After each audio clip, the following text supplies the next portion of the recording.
another edition of Pittsburgh Sportsline, live in the BPTV studios. If you look below, you'll see the BPTV all lit up. I'm not sure how that shows on your screen. They were working on that today, and it seems lit up. I'm Al Levine, the talking machine. We got Chip the Prophet Hayner, Smoking Jim Frazier, and we'll talk a bunch of sports to you. You can watch us on Verizon 32 from Nemacolin to Cranberry Wexford and everywhere in between. Comcast 7 only in Bethel Park. And thanks for the people shouting out that they're watching us. Their parents are watching us, their aunts, their uncles. Just appreciate all of that. And we got likes, 5,836 likes on Pittsburgh Sportsline. Thank you very much. We appreciate that. We start our first segment with What's on Your Mind, and we're going to start that right now. Smoking Jim Frazier, what's on your mind? Thanks, Al Levine, the talking machine. And if you want the green, you got to see Levine. My old high school option quarterback days. Quarterback. little razzle-dazzle, huh? But what's actually on my mind is, first of all, want to hand out some newspapers here. All right. I want to thank Chip Hayner, and although I didn't make the front cover, although it looks like it, but I had a big article here on Muhammad Ali, and Chip Hayner from Pittsburgh Sportsline was nice enough to put it in. And then on the back cover, we got some Ali clippings and highlights. So. Outstanding paper. I want to thank you, Chip, for your quote. Al Levine, the talking machine's quote almost made it. What's on my mind is shout out to the Pens. As we predicted, the Pens will win the Stanley Cup. I'm also predicting the Pirates will win the World Series. The Steelers will win the Super Bowl. The Pittsburgh Passion will win another championship. Got to give all credit to Al Levine, the talking machine. He predicted before the season that the Pittsburgh Penguins would win the Stanley Cup. But I'm making another bold prediction when it comes to the Pittsburgh Penguins, is that they will win back-to-back Stanley Cup. So very impressed with the Penguins. And as I wrap up, Muhammad Ali, one of the greatest boxers of all time. Shout out to Gordy, Howe, one of the greatest hockey players, if not the greatest hockey player of all time. And we just seen a magazine cover maybe last week with Gordy Howe in 1969 on the cover. Ernie brought it, and rest in peace, Gordy. And that's what's on my mind. Thanks, Smoking Jim. Chip the Prophet Hayner, what's on your mind? Let me pass it. Yeah, I will use these in a minute. What's on my mind, and I was probably one of the most outspoken critics of the Pittsburgh Penguins as we traveled through the season, and the performance of some of the stars and some of the things that the Penguins do. And unfortunately, for once, I'm happy that I was wrong. Congratulations to the Penguins. They did something that back in November and December, I thought that they didn't have a chance of even making the playoffs. Not only did they make the playoffs, they were the most dominant team going into the playoffs, and they dominated everybody that they played. The new head coach really made a big difference. Got everybody to buy into his system. Jim Rutherford, the general manager of the team, who I felt was nothing short of being a buffoon in September, October, and in November, turned out to be a genius. And he made quite a number of moves that made this Stanley Cup championship possible. So, Jim Rutherford, I tip my hat to you. The criticism, even though it was coming from a place of love and passion for my team and seeing them underachieve, they proved me wrong, and that's okay this time. But congratulations to the Pittsburgh Penguins. They did something that is I think very, very remarkable in professional sports. There wasn't a chance that I thought that they would make it this far. They believed in themselves, and that was more of a team victory than any other championship that I saw, because it wasn't because of our stars. It was for all the role players that that contributed, and that's really the epitome of what a championship is about. Is it's a team goal, and they certainly did it as a unit. So tomorrow, Pittsburgh, enjoy your crowd down at the point. I'm not going to be anywhere near there. Very good. Well, I'll make it unanimous on the Penguins. I did go out on a limb at the beginning of the season when we make our predictions. I felt that they had the talent. They had had a lack of power the last few years. Little did I know that you would need to get a new coach, that you'd have to have Fleury standing on his head, literally making saves the beginning part of the year. You'd have Malkin carrying the team on his back. Then he got injured. Of course, we got the new head coach, Sullivan, who happened to bring up players from the AHL who he coached, so they knew his system. So all the stars come together, and it was a team effort, which Chip alluded to, and I'll go one better. You always hear about the next man up. We hear it with the Steelers, although we're disappointed most of the time. This time, the next man up proved to be the man in the game, each game. Look at the guys that were there, that injured at the end. Look at the more importantly, look at the rookies that made an impact, and they had an impact in every single game. Without a doubt, the speed, the forechecking, they changed the game. You're going to see a lot of teams starting to copy what the Penguins did. That's how outstanding it was. So I'm glad, that I did predict it. It worked out. As far as the other predictions, I don't know about those teams right now. We'll talk about that in some later segments. We'll touch on that. Smoking Jim's predicting everything. The Pittsburgh Passion did win their first playoff game this past week as they get into the rounds for going to be a three-peat. So that's what I predicted before, and I'm still staying with it. They did lose one game this year, and they're still winning now. So go Passion, and thanks for watching the show. We're going to continue with our next segments. We got Fiction and Fact from Smoking Jim's Almanac. Thanks, Al Levine, the talking machine. Woo, I'm back here quick. I got a quick question before I get into my segment. Would you guys have voted for Sidney Crosby for the MVP, or would you have voted somebody else? I was kind of surprised. I would have voted for somebody else, and I honestly think Phil Kessel was was a deserving candidate. And I think the two most deserving candidates were Phil Kessel and Matt Murray. Okay. And I think, and I could be wrong on this, but the award's voted on by sports writers, and because of the trials and tribulations that Sidney Crosby has gone through and what he's meant to the game of hockey in the last 10 years, it's the only award that he hasn't won in his entire career. We don't want to make Canada. So we filled his trophy case. There isn't any other awards for him to win, but I don't have a problem with him winning. I just thought Phil Kessel was. How about you, Machine? Kessel. Kessel, that's who I'd have voted for too. He was outstanding. In Toronto, he was mistreated. He took out a full-page ad thanking Toronto fans. So you've got to give him some credit there.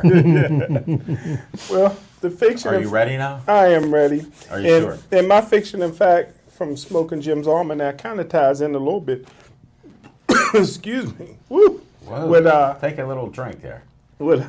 I think I'll be all right. With hockey. I've never seen the mania that the fans had with the Penguins. You're talking about 20,000 fans inside the arena and another 19 to 40,000 fans outside the arena, and they just love their hockey. And I think about it all the time.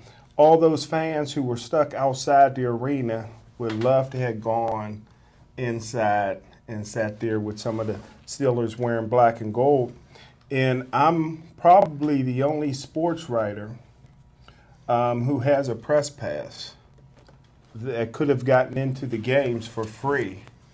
But I don't believe in abusing my sports pass like most of the sports writers and sports people who are down there, because your press pass is only for working media. So if you're not writing a story or covering it for TV, you're supposed to pay like everybody else. And I never abused it. And the reason why is how I got the press pass in the first place. This is going back a ways, back in the early 2000s. We were doing a show similar to the show that Alan Levine, the Talking Machine, and I do in restaurants. We were doing it at the Crawford Grill in Station Square. And we meet this professional boxer named Vaquan the Show Kimborough. And the girls was going crazy about this guy. He's like 18, 19 years old at the time. He's a professional fighter, bypassed the Olympics for big money. Well, he invited us to come watch him fight at the Mountaineer. So we get down to Mountaineer, and I'm all excited. I haven't seen a live boxing match in a long time, and I didn't know where my seats were, right? So all I wanted to do was get to my seat. So I get down right by the ring, and I see my name right there, and I'm sitting there, I'm watching the fight, I'm getting blood on me, I can almost reach out and grab the ring card girls, and I was excited, so I was hooked. And so 3 months later, I make a phone call. The next fights, I wanted to get in because the person that initially got us in ended up getting fired from Mountaineer. Okay. A photographer named Kenny O. And he was fired from Mountaineer or suspended. And so he couldn't get us in again, so I called the Pittsburgh Courier because my name was associated with them when I got the pass. And I called the Pittsburgh Courier and I says, hey, can you get me press passes like you did before? And they cussed me out for about 45 minutes, and was Sonia Toller at the time, who now works for the police force, right? Yeah. And she cussed me out for about 45 minutes, and I felt so bad. And I says, what happened? She says, a guy by the name of Bill Neal, our friend, misrepresented the Courier. He wasn't with the Courier at the time, and he got in, and most people don't know that knows public relations. Public relations is relating to the public. So if in fair exchange, if I'm a sports writer and you let me into your event because for free, my fair exchange is to write a story. Sure. And that's free publicity for you. Well, Mountaineer has people that they hire to make sure that that story gets written. And they called the Courier and cussed the Courier out. And the Courier has a hard time, any newspaper has a hard time getting advertising dollars Sure. when people misrepresent them. So I'll finish it up real quick. So anywho, No, take your time. I want to hear the truth. so I asked the Courier, I says, well, I can write a story on the fight. So they're like, can you write? I was like, yeah. So I go to the fights, and afterwards on a Sunday, my best friend at the time was the beautiful Miss Esther Nunez, who at the time was the second ranked number 2 nationally salsa dancer. And I could not figure out for the life of me how to get started writing this article. I didn't know if you had to write in small columns, and I didn't know, man. And at the time, I didn't have a home computer. So I went to CCAC on Monday morning. I couldn't figure out how to even get started. The deadline was at noon. And I went to CCAC. I wasn't a student there, but I was able to use student computer in the library. I sat there from 8 o'clock in the morning till 11:30, and all of a sudden, I just started typing and didn't proofread it, nothing, sent it in. And when I got it, I read it, and I was like reading it for the first time. The Courier hired me right after that, and that's how The rest is history, right? The rest is history, man. In 2000. That was 2001. That was in the early 2000s, right? Say we can't pin it down to anything. But the fight you saw was in 2000. It was in the early 2000s, yeah. Okay. We're not getting any. We're not getting any closer losing to traction now. But yeah, so that's why, even though I could have gotten into the Penguin game for free, with no questions asked with my press pass, I will never abuse a press pass unless Beyonce comes back again. I'm backstage, brother. And that's Fiction and Fact from Smoking Jim's Almanac. Thanks, Smoking Jim. Good luck, Sindel. Thanks, Smoking Jim. All right, Chip, are we ready for some trivia time? Yeah, we are ready for some trivia time. I can read. All right. I can read. But first up on my trivia tonight, paying tribute to the great Gordy Howe. Gordy Howe was 88 years old when he passed away, and he earned the nickname of Mr. Hockey. Really? And up until the time when Wayne Gretzky set all his records and became the greatest, Gordy Howe was the icon. And just to give you an idea of how long this man dominated, how long this man dominated the hockey world, Gordy Howe's career started in 1946. His career ended in 1980. Okay, Wow. in his NHL career, he played in 1,767 games. He scored 801 goals, 1,049 assists for a total of 1,850 points. Wow. Also, as part of his resume, he also played a number of years in the World Hockey Association, which was around for a number of years before they became absorbed by the NHL. And in his World Hockey career, he scored a total of 508 points. He scored 175 goals and 354 assists. So that makes Gordy Howe's career numbers 2,358 total points, 1,850 assists. Oh, okay, it was 2,358. Goals he scored 976 goals in his career. Now, just to give you an idea of the kind of numbers that he put up, Wayne Gretzky played in an era in hockey where they scored goals. You needed a computer to calculate how many goals were scored. Wayne Gretzky has the record for most goals in the NHL.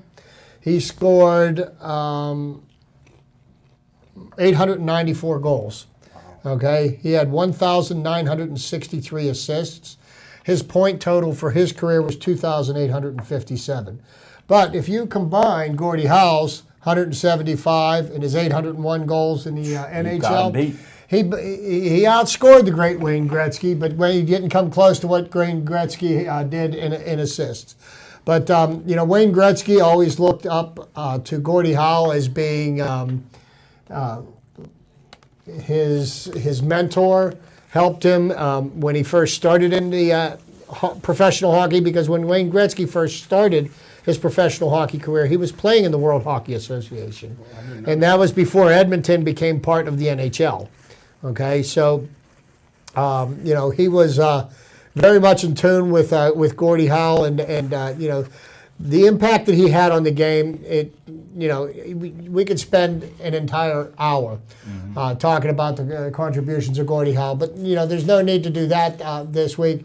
But we do need to pay recognition to the achievements that he had and what he did for the game of hockey. So sorry to see that Gordy's passing, but he truly will be missed. And Chip, he played to the age of 52. Played to the age of 52. But I mean, your career from 1946 to 1980. Most professional careers are a handful of years. Yeah. And, he could have been playing with the grandchildren of people that he played against. Put me in a minor Yager. We'll wait and see. So now we're going to get to a little bit of baseball trivia. We'll get this wrapped up. Now that I'm borrowing my friend Jim's readers here, I can see again. Got them from Jet Magazine. On June 10th, 1921, Babe Ruth accomplished something that stood until 1974. Whoa. And Babe Ruth became baseball's career home run leader by hitting his 120th home run off of Cleveland's Jim Bagby in the third inning. 1921. He led all of majors, most home runs, 120. Now, obviously, 713 home runs later. He set a major league record that stood for 53, 54 years. That's great. That's a pretty amazing statistic. June 10th, 1944, Joe Nuxhall, at 15 years old, 10 months, in 11 days, became the youngest player in Major League history when he pitched 2/3 of an inning for the Cincinnati Reds in an 18-0 loss to the St. Louis Cardinals. Can you imagine being 15 years old, pitching in the major leagues? No. Other pitching feats of note, June 11th, 1938, and I've talked about this probably the last 2 years, and I'll talk about it for the next 20. Johnny Vandermeer hurled the first of 2 consecutive no-hitters as the Cincinnati Reds beat the Boston Braves. Wow. That's another one of those feats that I feel will never be broken, like DiMaggio's 56-game hitting streak. And, by the way, bring it up, DiMaggio's 56-game hitting streak.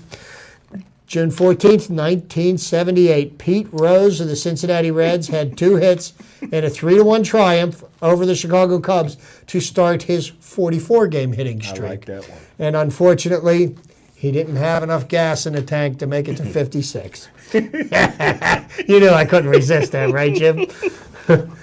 Also, I like to bring up a lot of different firsts, but in 1963, June 9th, the very first Sunday night game in Major League history was played because of excessive heat during the day. The Houston Colt 45s handed the San Francisco Giants their 7th straight loss in Houston. 3-0, Turk Farrell and Skinny Brown pitched the shutout. What year?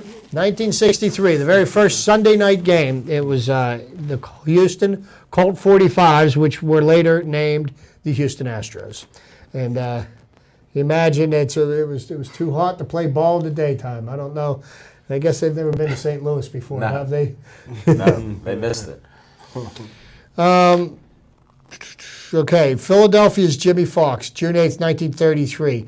Homered in his first 3 at-bats, all off of Lefty Gomez as the A's beat the Yankees 14-10. Fox had homered his last time up the previous day to tie a Major League record of hitting 4 consecutive home runs.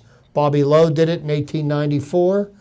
And there is somebody else, and I think that I may come across here, but got a few more of them here, and I won't make this long. And, I always like to pay tribute to who I feel is the legitimate home run king of Major League Baseball. Hank Aaron's grand slam pushed the Atlanta Braves to a 15-3 rout over the Philadelphia Phillies on June 10th, 1972. What's significant about this? It was Aaron's 649th home run, moving him ahead of Willie Mays into second place on the career home run list. It was also his 14th grand slam, tying Gil Hodges' National League record.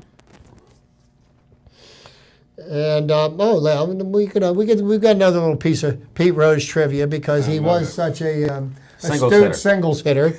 Pete Rose singled in the first inning off Nolan Ryan, gave him 3,630 hits, tying Stan Musial's National League record.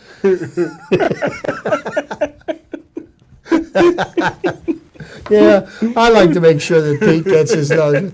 And last but not least, an athlete who is, I believe, in the neighborhood of 30 hits away from 3,000 for his career. And actually, if you would count the hits that he had over in Japan and add them to what he's accomplished in the major leagues, he would be the all-time hits leader of all organized baseball. Ichiro Suzuki on June 14th, 2005 became the 3rd player since 1900 to reach 1,000 hits in fewer than 700 games when he singled in the bottom of the first inning in a 3-1 win over Philadelphia. Suzuki's 100th hit came in his 696th game. Chuck Klein reached the mark in 1933 in 683 games, and Lloyd Wainer reached it in 1932 in 686 games. Wow. But Ichiro, even though he's in his 40s and he's kind of lost a step, he will probably reach the 3,000 hit mark before the end of this season. I believe he's about 30 to 35 hits away. And if you really want to watch somebody that really knows how to work a bat, he's been quite an amazing hitter. He averaged in his first 10 seasons in the major over 200 hits per season. And a lot of guys, if they've done that once in their career, That's a benchmark. Yeah. He did it every year. Well, he needs about 4,000 hits to get in the Hall of Fame. So he's out. I already think his bust will be there because 4,000 hits. That's what you need to get in the Hall of Fame anymore. you know Where are you looking? You just need I'm to do looking it. at Al Oliver, who's not in. He's a little shorter. And I believe Al Oliver is a Hall of Fame worthy candidate. Yeah. As a matter of fact, the two gentlemen that played the corner outfield positions in 1971 when the Pirates won the World Series and he was playing center field are both in the Hall of Fame, Clemente and Stargell. Yeah. Al Oliver will never get in. Neither will Ichiro. He might get in. I guarantee you Ichiro. When we have another campaign. Ichiro will definitely get in. 3,000 hits? We ain't Yeah, counting you in know what, Japan. Jim? He's not a baseball expert. 3,000 hits in 16 years. Do the math. He can't. The guy can ball. He He's can't. been around 16 years with Seattle. Well, Time's getting away from you. Whew. We still can't figure out when you got that first press pass. but that's all I've got for trivia this week. Thank you, Chip. Appreciate it. Thank you for Great your job. Raiders, Jim. Great job. I wouldn't have been able Glad to do it Smoking without Jim you. gave the assist to you. Oh man, Jet Magazine you came know, I through. tell you what, these HBO over here, you know, That he is. helping a brother out. Well, we got a couple flyers here. First one up is Olive Oil's Pizzeria. They donate a pizza and a hoagie. It was delicious, just excellent. We appreciate it. 412-831-1900. It's a little slow there after the Penguins won the Stanley Cup, so give them a call. Olive Oil's Pizzeria at Hillcrest Shopping Center. Stop in and see everybody there. 412-831-1900. And Chip had mentioned this before off air that we started the show October 11th, 2011. This is the first time that any Pittsburgh team, except for the Pittsburgh Passion, has won a championship. Wow. So, hat goes off to the Stanley Cup winners there. Isn't that something? That's something. I didn't know that. Yeah. Well, I figured I'd bring it up officially and let you think about that. And another flyer is this Saturday, there's a flea market for slightly used clothes to help the Joey Fabus Foundation.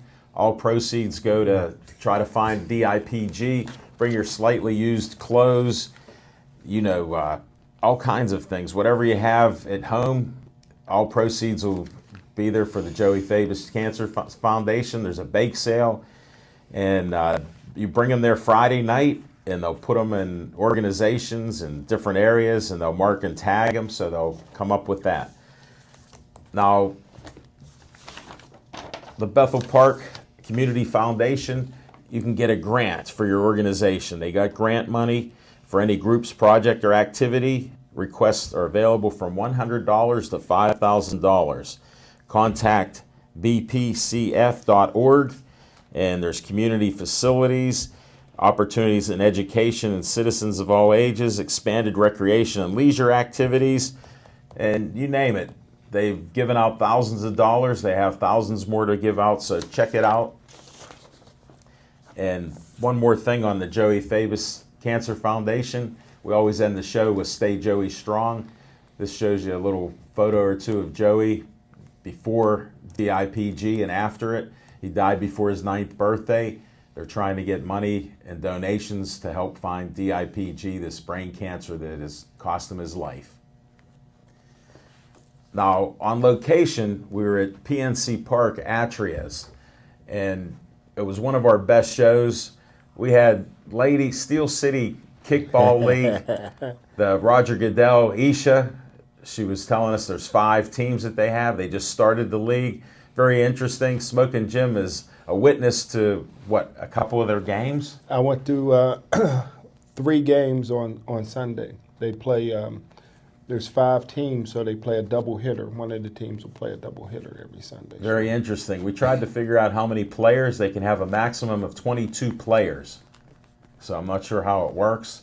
Yeah, it's really weird because I think what she was saying was there could be 8 players in the outfield, but up to 11 because all the teams had 11 players counting the pitcher and catcher for Okay. their outfield, which I've never seen that many players in the Is outfield. that for softball? For No, kickball. kickball. It's a kickball league. Yeah, Divas. Well, we wish them the best of luck. That was very interesting.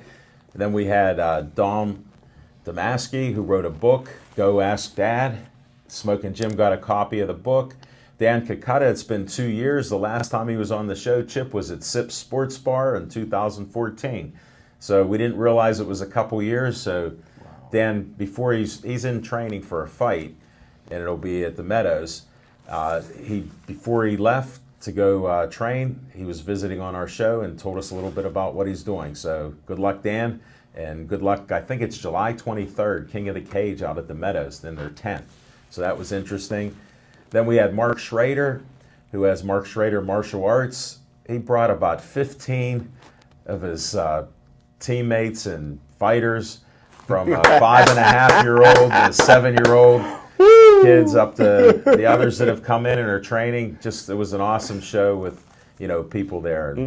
Just nice to have everybody at Atria's PNC Park. All right, let's go. Can I ask one question before Yeah, you go get ahead. started? Was that the most guests we ever had for a show, or is it close? I know we had to be close. It's close. It's close. We had a couple teams as big as that before. Wow. Yeah, and I didn't know that with the kickball league, I thought it was one team. And that was parts of 4 teams. And one team didn't make it. So, but that was pretty They interesting. brought the whole league. Yeah. Nice. Yeah. Who knows what'll happen there. Thanks for booking that, Smoking Jim. I don't know where you found them or how they come about, but they're great guests. Smoking Jim? Well, I hated to be on the internet, but I got some breaking news today. You guys may have heard it. don't know. Le'Veon Bell had skipped a drug test, resulting in a failure and leaving him vulnerable to a suspension. So that's breaking news right Those now. rumors were already quashed before this. Well, I read the is just same. I today. read the same article today, and and these players know what the rules are, and I work for a company that does random drug testing. Okay, and refusal to take a test is the same as a positive test. Right. There isn't any. There's with an explanation. I mean, it's pretty black and white, and if you get called for a test, you got to go and report and what is do my what you have to do. philosophy? My philosophy on this, and me and Al Levine, the talking machine, and Chip, we've talked about this many, many times. The National Football League, Roger Goodell does not want anybody to fail a marijuana test because, in the words of Ryan Clark, almost everybody on the Steeler team smokes marijuana. And so it's rampant around the league. That's why they tell you when it is. Players get in trouble like Brian, Martavis Bryant. is because when you begin to be randomly tested, once you fail, and Le'Veon Bell, when him and LeGarrette Blount got caught, now he's subject to random testing, and these young guys cannot give up that loud, the marijuana. The black You know what? I have no. They get no empathy from me on this one. We need him though. We need him. Oh, we need him, right? And I mean, look at the kind of money that this guy's getting paid. I don't get paid anywhere close to that kind of money, and I'm not going to risk my job by being foolish and doing something that's going to ultimately, if I test positive for it, going to hand me a pink slip. That's just, and the funny thing is that they get suspended, they get slapped on the wrist, but yet they still get to sign multi-million-dollar contracts. In my case, I get a failed drug test. I'm out the door. Then you know what I got to do? I got to go to my next employer and say, hey, the company I've been working for the last 10 years, I just got fired from them for failing a drug test. Well, they got to fire So you. yeah, go ahead and hire me. Well, they got to fire you because you drive a truck. And so, When did that story come out? Because that was earlier today. Then there was before I come to the show, there was a story that debunked that. Yeah, but what I read about the story that supposedly is that Le'Veon Bell said that's not true. Well, I got it from a source that let me. I got it in my inbox from a reliable source that led me to that story. I can't reveal my sources. No, I get but it. he's never been wrong yet. And he told me about it a few days ago, and he's an insider. Is he Mark Madden? He's No. the one that first reported that. No, but Mark he is. Madden No, reported But he know is what? an insider. But All right. you know what? These guys just have to learn, you know. Anyway, really, for anybody to get the message, you got to make an example of somebody. Give him 4 games. We Yeah, can that's get him what the we rest need. of the. Yeah, We don't six. need him first 4 Jim, games. he 6 had- games. Six. He already had 4 games once. He already had it. Yeah, last year. No, Don't you 2. remember? That was 2. Remember they cut it Oh, to yeah, 2. they cut it for 2. Give him because 4 he this didn't time. inhale. 6. No, they'll go 6 and He get didn't 4. inhale, right? Like Thank Slick you, Willie. Smoking Jim, for your Like Slick update. Willie, huh? Well, we got like 23 minutes to go. Okay. Let's talk some Buccos. You got Let's talk about, yeah, let's Garrett definitely. Cole is on the disabled list. It's on the disabled backdated. list with a strained triceps muscle. Oh, that's bad. So it's actually not bad. They did an MRI, and there's no structural damage, there's no tendon damage, which are all good things. Now, you know, what the problem this presents to the Pirates, and an already underperforming starting pitching staff, Which I predicted. lost the best arm on the team. Now, Jamison Tyon was brought back up. I happened to be at the game last Wednesday night when he had his debut. And I thought Jamison Tyon, for a young kid, at his first game in the major leagues, pitched pretty well for his first time up in the major leagues. He did make one mistake, and he threw a ball a little too fat in the strike zone, and it ended up in the seats in right field. But other than that, I think he handled himself very, very well. And the unfortunate part that the Pirates' pitching staff is in such disarray. We played so many games back to back. We actually played 31 games in 30 days before we got a day off yesterday. That the Tyon had to go back down so that they could bring up arms to relief pitchers for the following series because they didn't have enough. So, you know, here's what's going on with the Pirates. They've been bitten by the injury bug. Losing Francisco Cervelli for 4 to 6 weeks with a broken bone in his hand is going to hurt. And where I really saw the impact of that was, you know, he had surgery on Saturday morning, and Chris Stewart was catching Saturday night. And Saturday night, we let 2 runs score by balls getting past the catcher. Liriano pitched well for about 4 of the 6 innings he pitched. 2 innings, you know, he was off the reservation. I don't know what's going on with him. Catcher ain't done nothing since he got the contract. Well, no, let me tell you something. Liriano throws an absolutely unhittable pitch, and when he throws that slider and it's down and in, it's going to hit the dirt. Cervelli is a much better defensive catcher than Chris Stewart is.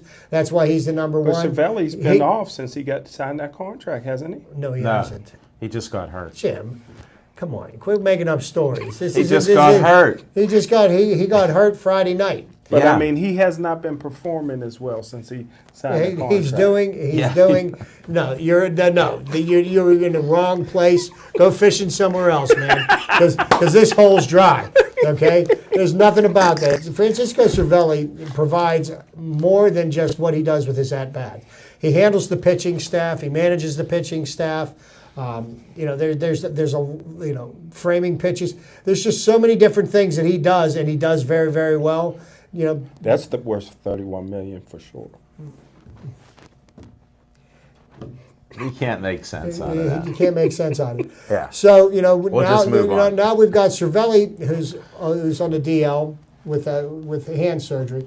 You've got McCutcheon who's battling an injured wrist, who's been trying to play through it, which could be part of the reason why he's not hitting the way we know he can, because he's already proven over the last 6 years he is a legitimate 300 hitter, and he will he will turn it around.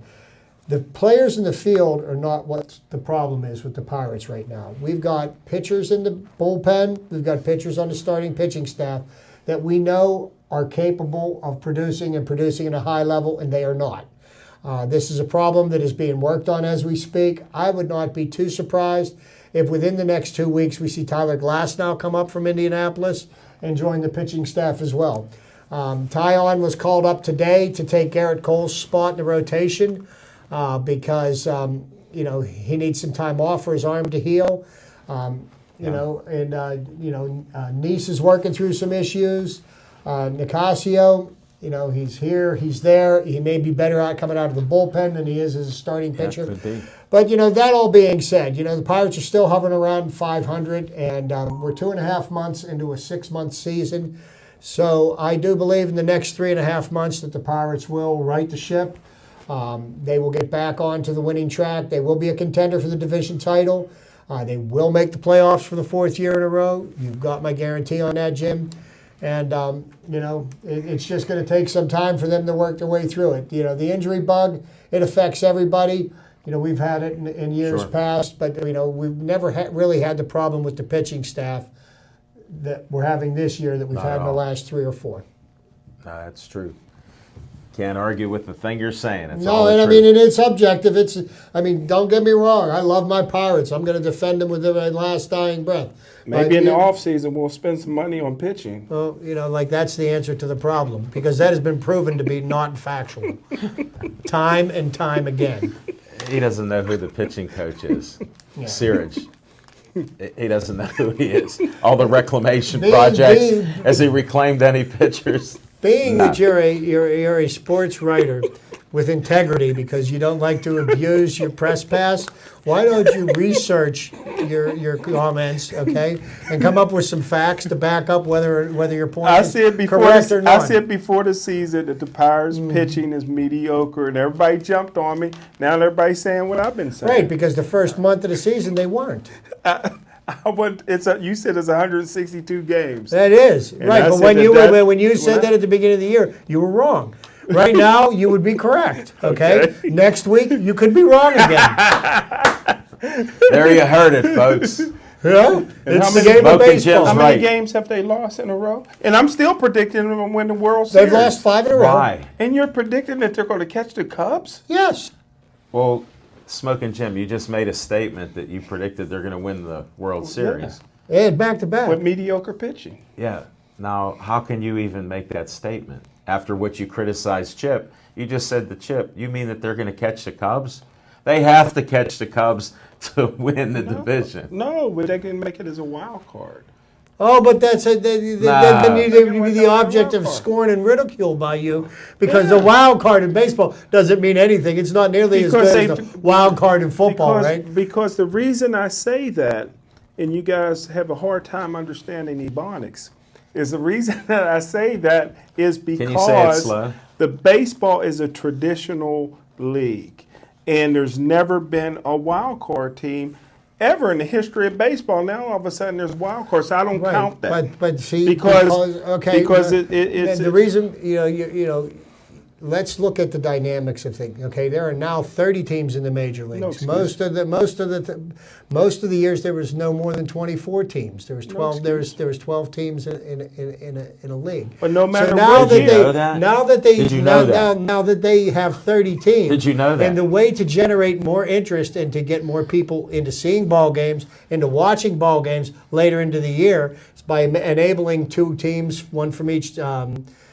league, to have a chance to earn a wild card spot. Now all of a sudden you're garnering more interest in the game. You're getting more people going through the turnstiles. You're getting higher television ratings. You're getting higher revenue. Well, whether there's 20 teams or 40 teams, there's only one champion, and that's all that counts. But how did that happen in football? The most important. How did that happen in football? But football has always been a changing and tweaking, but baseball's been tradition. Now you got this, you do this. But let me ask this one question to you. The most important thing they could have done in baseball, the most famous thing and the best thing they've ever done in baseball was when that ball was juiced. That's what the fans want to see. If you want to get baseball to be popular, start juicing that ball and start getting them home runs up. And once again, the facts. McGuire. I had season tickets. Let me just say one thing. The facts obscure what you're trying to say. Let me just say one thing. Okay. I've had season tickets to the Steelers since I was 4 years old. Never for the Pirates, never for anybody else. When Al McGuire, is that his name? Not Al McGuire. What's his name? McGuire? Mark McGuire. Mark McGuire, same thing.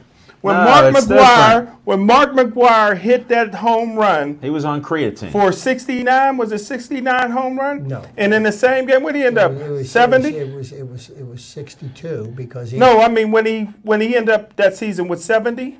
Okay. Or 60. When he hit the 69th home run, they showed it at Three Rivers Stadium on the Jumbotron. The fans went crazy. And then it looked like it was the same home run because when he hit 70, they interrupted the Steeler game and showed it again. They've never done that in the history of Three Rivers Stadium. Now, to refute your point, because you don't know what you're talking about again. I was at the game. They may have done that. They stopped the football game for Mark Attendance McGuire. in baseball has never been higher.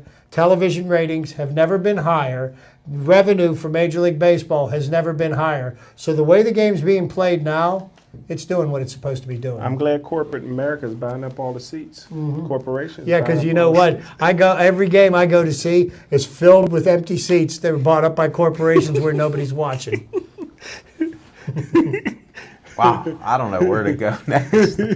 But hey, why don't we talk about tomorrow? Tomorrow, 11:30. It's going to be Insanity Parade. in Pittsburgh. We Let's got a meet down there. championship parade. I'm not going anywhere near downtown Pittsburgh tomorrow.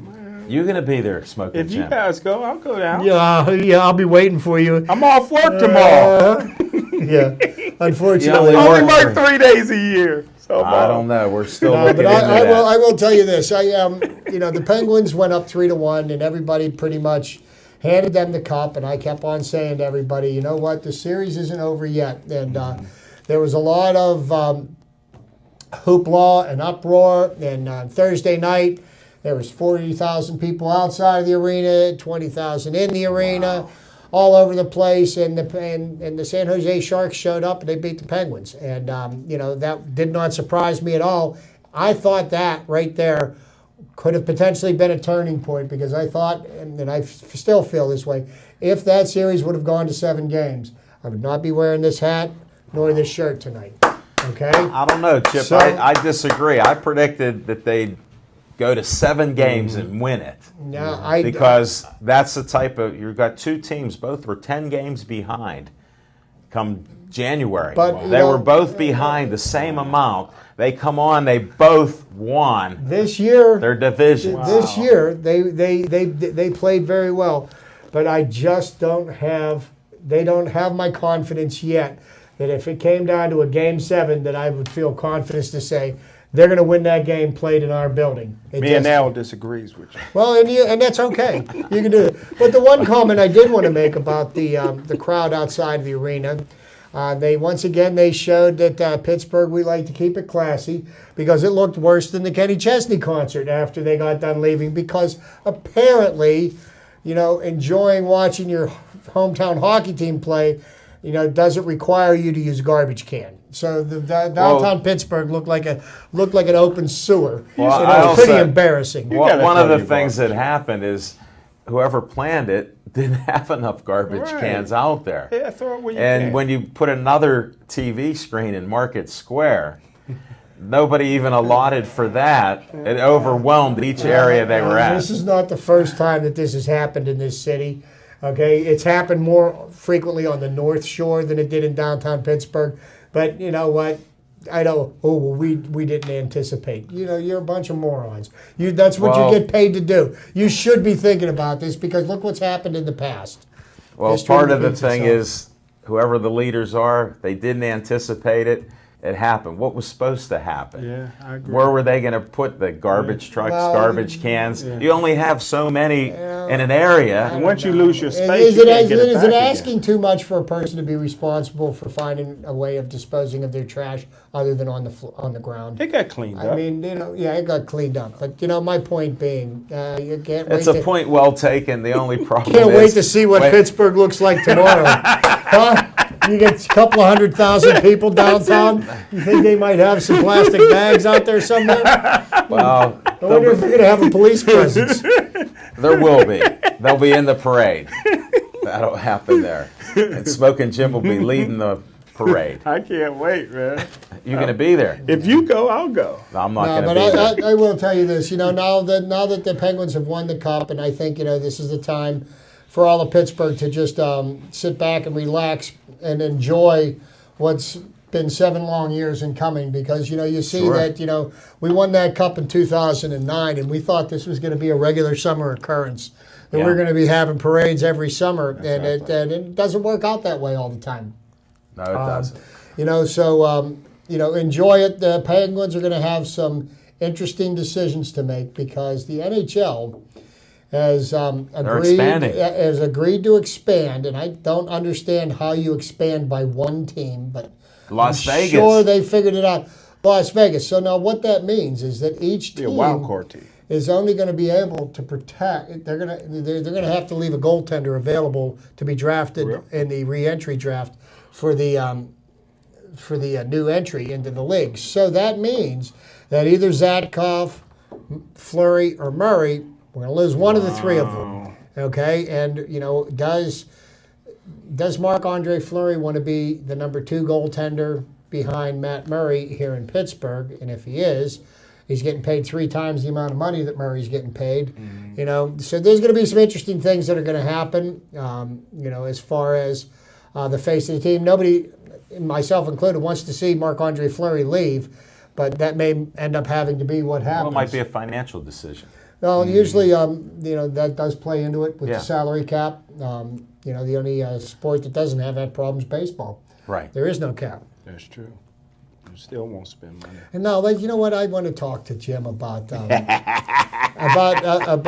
the Cleveland Cavaliers. Woo! LeBron woke up from his nap. They suspended Draymond Green for a game for whatever kind of shenanigans went on between him and So he's a thug. Well, he had to sit out last night. Cleveland came back, won the game. Kyrie Irving scored 41. LeBron scored 41. But, are they going to be able to do that 2 more times? Kevin Love scored 2. He scored 2 points? Yeah. 2 points. So the big 3 end up getting 84 points. Yeah. Good. So now they come back to Cleveland because they did this here at the Oracle. And they come back to Cleveland, and you're going to have a fully staffed Golden State Warriors, and to solidify their position as the greatest team of all time, They're already there. They got to win the trophy this year. Well, the one problem that I see, number one, Green is a thug, great player, great at Michigan State. But the problem is I don't know if I would play him in Game 6 because there's a chance that he could get suspended again and would not be available for Game 7. So as a coach, I don't know if I play Draymond Green because the guy cannot help. He's like a Dennis Rodman. He cannot help himself. He's gonna punch you in the Steel City Kickers, and he's going to do something. He's going to grab you. He's going to call you itch. He's going to do all kind of stuff. And also, by the same token, when he has played, they've won by 30 points. He's a great player. They've won by 30 points. So, I mean, I'll let him play. Personally myself, I'd let him play because you know what? If he does what he's done the rest of the series, you're not going to have to worry about Game 7. Yeah. They're going to wrap it up, and they're going to celebrate on Cleveland's home floor, which is about what should happen to Cleveland. Poor Cleveland. The big question now is, will Kevin Durant join Golden State next year? And that's the big question. Well, that is a big question, but I somehow seem to have a feeling that they're going to back up a Brinks truck in front of his place in Oklahoma City, and they're going to. I mean, to be honest with you, Kevin Durant put Oklahoma City on the map. Yeah. I mean, without him performing the way he has the last 4 or 5 years in the NBA, who would know? I mean, Oklahoma City, knowing that it is a city in Oklahoma, nobody would know much about it. That's true. Good point. Durant's not going to go anywhere. Yeah. And I like the kid from Pitt. The center from Pitt is outstanding as well. Steven Adams. So they got him, Westbrook, and Kevin Durant. So as long as Westbrook and Durant can find a way to peacefully coexist, you got to have that 1-2 punch. I mean, I think every team does it. You got LeBron and Kyrie Irving. You've got, you've got Green, and and I think it makes a big difference. I mean, when you're trying to rely on one star, I think that's too much of a burden for one person's shoulders. In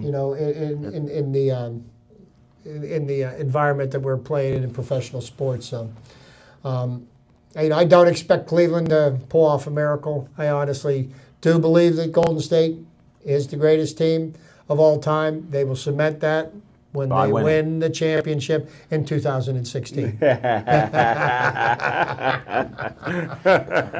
Well said, Chip. You got him. Well, He couldn't come back with that one. we got about 4 minutes left. Smoking Jim, what about boxing this weekend? Oh man, Al Levine, the talking machine. Looking forward to it. Going back to Mountaineer, it's going to be some great fights. Jaquay Lux, probably the best amateur fighter I've ever seen. He won the junior national championship, knocked out almost everybody in the amateurs, and he fell off the face of the earth for a couple of years. He makes his return, so I'm looking forward to it. Lost all his hair. He's bald-headed now. No. I don't know if he lost it or he just cut his hair bald, but looking forward to it, yeah. What about some boxing at the Meadows? Boxing at the Meadows, what did I say? You said Mountaineer. Oh, I'm sorry. I get my M's Yeah, mixed up. The yeah. Meadows, Yeah. My favorite place. What about Cheyenne Gist? That's right. Cheyenne's fighting this weekend. I totally forgot. Yeah. Yeah, I can't wait to see her. Joe Board's fighters. Wow. Is Fred Latham on that card, too? Yeah. Yes, he is. Fred Fast Latham. Freddy. Fast Freddy, overweight Freddy. Is going to be on that card. So Lazy Yeah. Freddy. He got a lot of nicknames. So let's see. Let's see, because he got all the talent in the guy some world. props, and Jim's chopping him down. He can't help himself. Chop He him down has if he loses. he He has got a his- beautiful sister, though. Yeah. How's he in the ring? You know what? He got all the tools in the world. He's fast, fast hands, quick. But success is when opportunity and preparedness meets, and he ain't been preparing very well. That was profound. lately. You get that one from I got that from Al Levine, the talking machine. I thought you got All that from Coach reading. Cower. I thought you Yeah. got that from Coach Hey, Cower. My favorite coach of all time. What about Big Chief Morgan Fitch? He's fighting too. He's the man. feature fight. Wow, he's the feature. Yeah. Out of New Orleans, and Tommy Yankello had him for a Undefeated. lot of years. He's undefeated. Yeah, Dang, yeah. I'm surprised about that. But him and Jaquay Lux used to go at it in the amateurs. Outstanding. I know Roy Jones Jr. was his promoter there for a while, so it's going to be an outstanding card, and the organization that's bringing them in is second to none. World Fighting Championships. Yes, Matt sir. McGovern. Yes, sir. He has a 3-series set of fights there. This is the second one. Wow, So- that's great. We'll have to see what happens there at the Meadows. What a great day. The day before Father's Day. That's a great day to bring boxing to the city of Pittsburgh. Well said, Smoking Jim. Where do you come up with these nuggets? Well, we got a minute and a half. Anything else, Smoking Jim? No. Chip, anything? No, I'm just rooting for my Buccos. I know Jamison Tyon's got no hits given up in the first 3 innings. Really? Yeah, he's pitching pretty He's well. got How to many do it. losses in a row? They've had 5 losses. Okay. You're always looking for the I positive. was wondering. How come you're like a lawyer? I knew You it was ask- 5 or 6. You're like a lawyer. You ask questions that you know the answer to. No, he's just trying to get my goat, But It's not working out real I'm well. in this championship euphoria. You see that cup on my shirt? I know. It has not runneth over. Look for the Stanley Cup nearby. Maybe Smoking Jim will get to touch it I tomorrow. want to drink out of the cup. What are you going to drink? They're not champagne. They got champagne in there. You can't even have Ginger it. ale. No Milk. way. You can't do It'd be it. like the Indy 500, drink milk. Yeah, he's not doing that. Well, hope you enjoyed the show. Thanks to Jeff on camera. Thanks to Hayden in the control room. Thanks to Ethan come in. I saw him. And Chuck's here. He come in to hold down the fort. We appreciate it. I'm Al Levine, the Talking Machine, Smoking Jim Frazier, Chip the Prophet Hayner, and stay Joey strong.